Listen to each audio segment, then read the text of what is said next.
Hi guys, welcome back again to my YouTube channel. So in my last video I shared the pattern drafting tutorial where we drafted both the front and the back pieces that we have here, and including the yoke. So in today's video I'm going to be sharing with you guys how I attached the yoke to my bustier and how I padded my bustier, both the front and the back. So if you're interested in this, keep on watching and let's get started. So guys, like I said before, these are the patterns that we drafted in my last tutorial. If you're yet to see it, I'll be linking it down in the description box. I've also gone ahead to cut out lining pieces for the body part, but I did not cut out any lining for the yoke. I also have this piece here that I've cut out in form of a bias that I want to use to turn the neckline for the yoke. So now we're going to go ahead and remove the pins from the bodice, from the center front and the side front of our bustier, and we're going to go ahead and iron our hairstay to both the back of the actual fabric and the back of the lining. So you need to turn the back of your actual fabric and back of your lining and go ahead and iron hairstay to them. So now at this point you can see I've ironed the hairstay to the back of my pieces. This is actually just to give the fabric strength since we are going to be padding it up. So I also did the same thing for the lining. So now this is how it's supposed to be arranged, the center front and the side front pieces. Now I'm going to go ahead and cut out my wadding. Now this is also called padded by some of you guys, so if it's called padded in your area, go ahead and place the center front on your wadding or padded, whatever it is that you call it, just like I'm doing here. So I'll go ahead and cut this out on the wadding. I'm just going to trace it out. You can decide not to trace the whole center piece out, but I want to trace it all out here because I'm using a soft wadding. So I'll just trace out everything, but you can make it short. There are some people who actually stops their own cutting on the under bust. So now I also went ahead to trace out about 1/2 inch away from the top of my wadding. This is because we need some stitching allowance on the actual fabric for us to be able to stitch down the yoke. If we don't do this, it's going to be too thick at the top. Now for the side pieces, the side front pieces, I want to cut the two together. So I'm just folding my wadding into two and I'm just going to cut off this excess part that is not needed. Now for the wadding pieces, I'm just going to be stopping my cut on the under bust line. Okay, so I'll just go ahead and trace out this curved part like this. Like I said, you can also do the same thing for the center. You can stop your wadding on the under bust. You don't have to take it all the way to the end if you don't want to. So you can see after cutting out my actual curve here following the bustier, I just made a rough curve on this side, and I'm also going to cut out about 1/2 inch away from the top so that we'll be able to add our yoke. Now I'll just trim this area out just a little bit like this. So I'm going to arrange these wadding pieces on the side front like this. So I'm going to place this one here on this side and I'll place this other one on this side, but make sure that the wadding pieces, the shiny part of the wadding, is facing towards your fabric so that when you iron it out, it will gum together. The shiny part is the fusible part. That's the part that will gum to your fabric. Okay, so I placed it like this and I'm ironing it out. I also did the same thing for the center front. Make sure the shiny part is facing your fabric. Okay, so once you're done ironing, you notice that all the pieces actually gum together like this. So now I have all my 3 pieces here. I am going to go ahead and place them together. So I have placed one side front on the center front and I'm pinning from the end. You see what I'm doing here? So I didn't fast forward this area too much, just so you guys will see what I'm doing. So I started my pinning from the end. So you're going to go ahead and do the same thing. Just pin it until you get to the top. So you see what I have here. See, the bustier area is already even showing here. So I'm going to go ahead and do the same thing on this other side. You will start from the end. You will go ahead and pin it, arrange the curved part as you pin along, and now we're going to go over and stitch down here and here with about 1/2 inch. So guys, it is stitched down now, as you can see. So I'm going to go ahead and just make notches around the curved areas on the both sides, and I'm going to iron it out. So to iron it out, I'm going to be using my tailor's ham. Now this is one that I created by myself. You can see I actually made this by myself, and I have seen that there are a lot of tutorials on YouTube on how to make this by yourself. if you do not have one already. Okay, so you need this for you to be able to iron the curved areas of your bustiers and corsets, so you need to get one actually. So I'm going to go ahead and iron the curved areas of my bustier open, and as you can see, I'm ironing my seams open. So I'm going to go ahead and iron it out like this, and then turn it over to the right side and also iron it out on top of my tailor's ham. So once you're done, you're going to notice how like nicely your cup is sitting. Can you see the bustier area of just this one side looking really nice? So this is what it looks like after I was done ironing the both parts. So you need your tailor's ham for you to be able to iron your bustier, and it will come out really nicely like what I have here. Okay, so now from the way that we drafted out our pattern, one thing I've noticed is that on the side front, the side pieces always look a little bit longer by the time you're done joining it down. So all you have to do is to cut them off just like I did now. And also please go ahead and reduce the foam on the bustier, especially on the top areas, so that it's not too thick at the top. That was something I actually ended up forgetting to do. Okay, so now we are going to add the yoke. So I'm placing the yoke on the center of my bustier like this, where I have the sweetheart curve, and I'm just going to arrange it towards one side for now.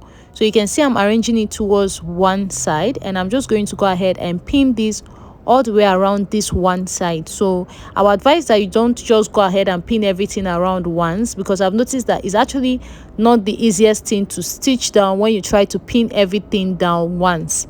So just pin down one side and just stitch down one part first before trying to stitch down the other side. Another thing I like to do in this place is to make a little notch in this center front here. So I will stitch from that notch to one side, and then from that notch I will stitch to the other side when I'm done. So for this first attempt now, I'll go ahead and stitch down from the notch I made here towards the first side, show you guys before doing the other side.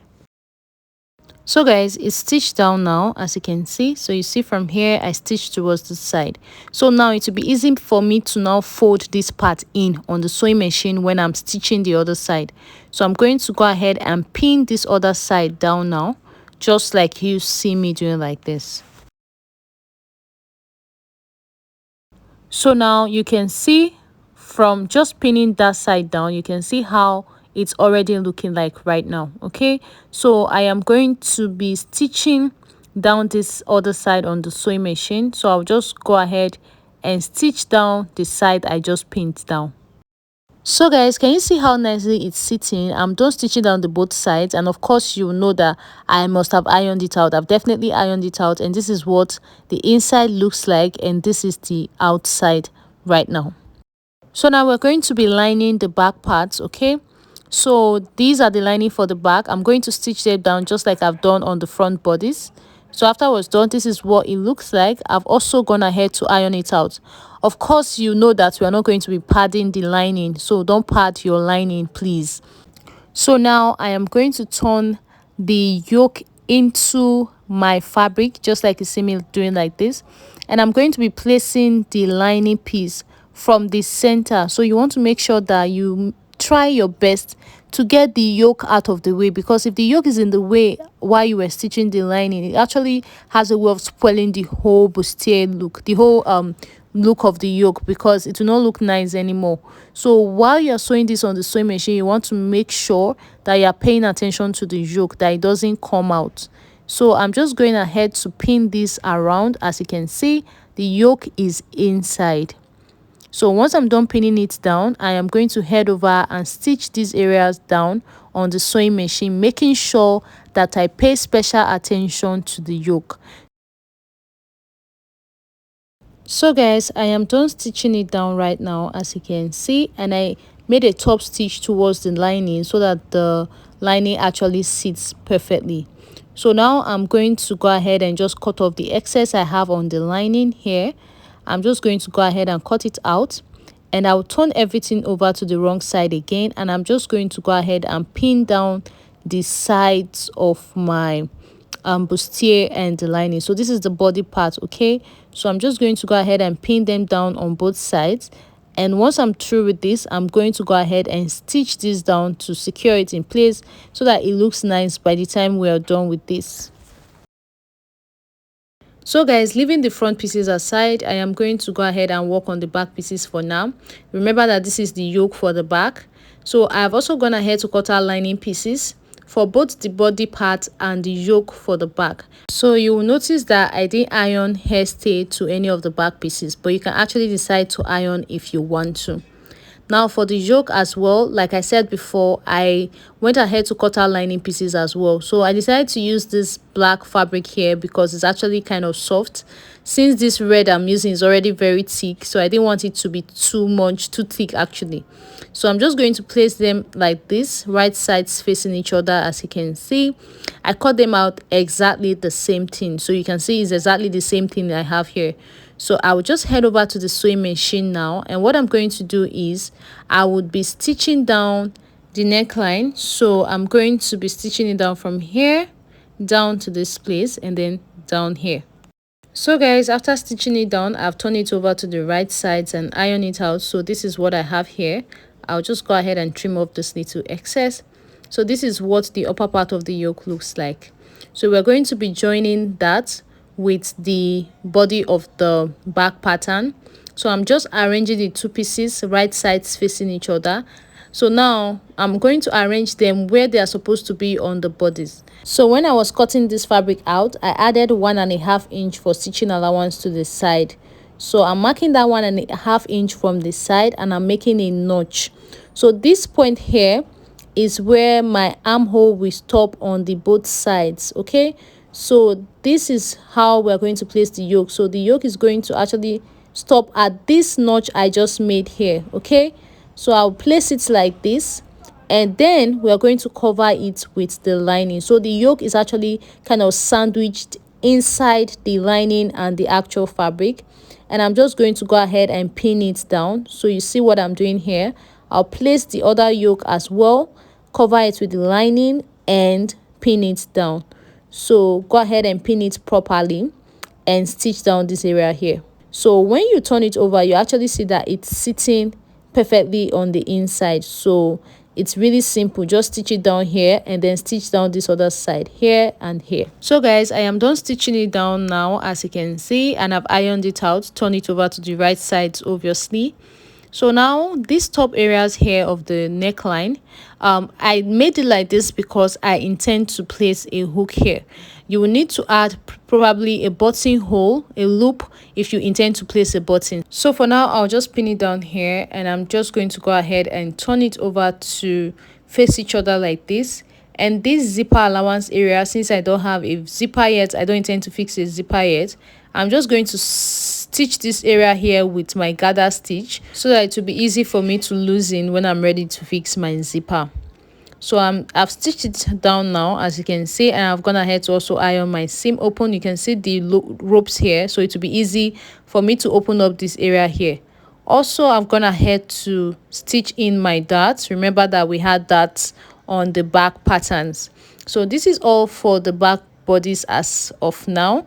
I've stitched down the sides of the front pattern, as you can see, and I've also gone ahead to pipe the neckline using the bias tape that I cut out earlier from the actual fabric that I'm working with. So now what is left is for us to join the front and the back together on the shoulder areas. And how I do this is to place the two pieces together like this, and I will use one of the lining to just turn everything over.